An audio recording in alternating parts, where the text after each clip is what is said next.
Happy Shravan भूमि। सी कर थोड़ी over acting कर हम कि हाँ मैं पिज़्ज़ा खा के मेरे को बहुत अच्छा लग रहा है, यम्मी डिलीशियस। पैसे देती हूँ मैं इसको ये बोलने के सबके, ऐसे फुकट में नहीं आते लोग कैमरे में। उसको भी दिया है, ओवर एक्टिंग करने को मना किया क्योंकि 50 रुपये कट होगा वो लोग का। कट गया इसका तो मंदिर में बैठी છે પણ યાર કચરો મત કર, બધું ઉડે છે। કચરો જાય છે આમ આ પીઝા નો ઉડી જાય।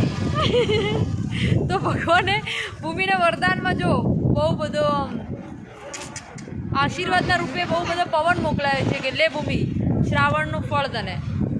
એને ગરમી લાગતી હતી ગાઈઝ, અહીંયા છે મંદિર પાછળ, ત્યાં બેસીને ઉપવાસ ખોલે છે। બધું ખવાય।